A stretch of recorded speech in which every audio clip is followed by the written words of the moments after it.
Theme parks are always evolving to keep guest satisfaction high and ultimately to keep you spending your money. This can be done with something mundane as adding plants to brighten up the scenery, to remodeling entire sections of roller coasters. Today we'll go through some rides that underwent various changes over the years. On June 18th, 1999, Gwazi would open at Busch Gardens, Tampa Bay. This dueling wooden coaster would be built by Great Coasters International and would open to rave reviews. One side was called Lion, and the other side was called Tiger. Both of these would reach a height of 105 feet and speeds of 51 miles per hour. They would have several flyby moments and would have that distinct, aggressive, shaky wooden roller coaster feel. In 2012, the Tiger side of Gwazi would finally close. Then in February of 2015, after years of declining popularity and high operating costs, Gwazi would have finally closed for good. For many years, there were rumors about what would replace it. Many speculated RMC would come and turn it into a hybrid coaster.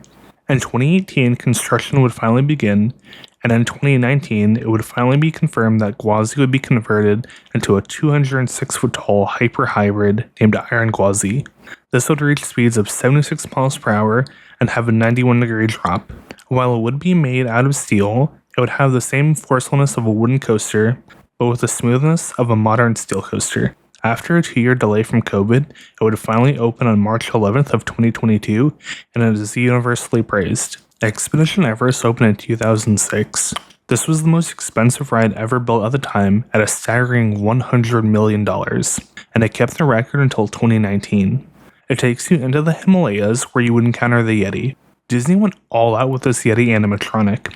At the time, it was the most advanced one they ever built, and it was 25 feet tall. Animatronics have two modes: A mode, where the animatronic functions as designed, and B mode, where the effects and movements are limited. The Yeti was originally designed to swipe at riders as you go through the mountain, but shortly after the ride opened, the Yeti would be placed into B mode. They would place flashing lights, which is why it has the name Disco Yeti. It was originally speculated that the concrete base the animatronic stood on was cracked, but it is now widely believed that the problem is with the animatronic itself, but due to it being in such a high place inside the mountain, it's unlikely that it'll ever be fixed until the ride has to go down for an extended period of maintenance. So for now, we'll just have to enjoy the Disco Yeti. Next up, we have Maverick at Cedar Point. This is widely regarded as one of Intamin's best multi-launch coasters, despite only having a height of 90 feet. The high speed and low to the ground but forceful elements give this ride its kick. The ride was originally supposed to open on May 12th of 2007, but after testing, the layout was modified to ensure a smoother and more comfortable ride. After the second launch that brings up to 70 miles per hour, there was originally going to be a Heartline roll, but this was thought to be too intense for riders and the ride vehicle itself, so Intamin removed it and replaced it with an S-bend instead. If you've been to Islands of Adventure, the first thing that might stand out to you is the Incredible Hulk coaster. This B&M coaster opened in 1999 and has been the focal point of Marvel's Superhero Island since then.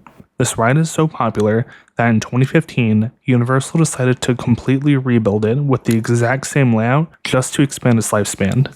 Universal also included speakers that had original music made just for the ride, and completely revamped the queue and story to bring it up to modern day standards. Going back to Cedar Point, we have Top Thrill Dragster.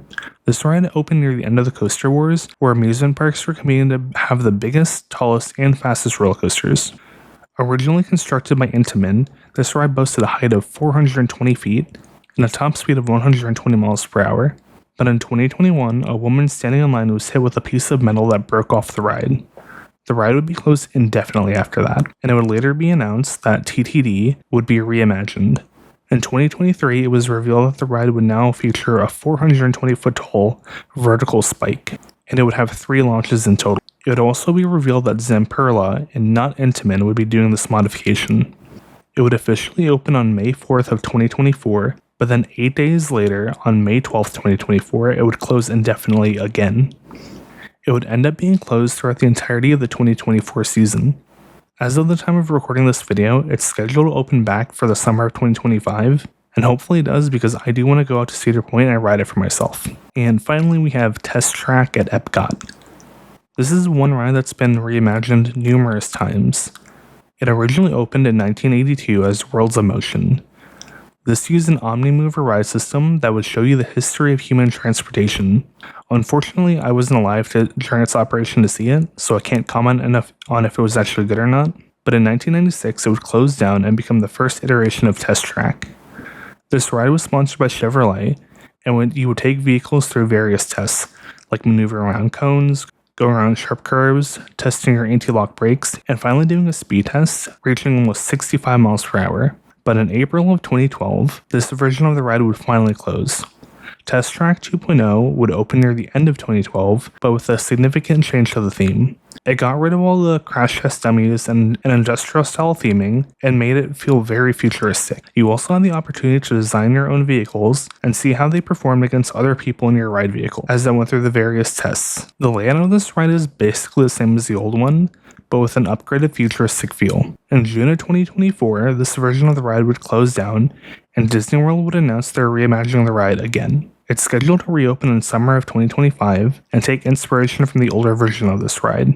I'm excited to see what they do, especially because I prefer the 1.0 version over the 2.0 version. And if you guys enjoyed this video, it helped me out a ton if you would like and subscribe, as it really does help me out because I am a small creator. And if you want to support me further, you can click on the links down below. And thanks, I'll see you next time.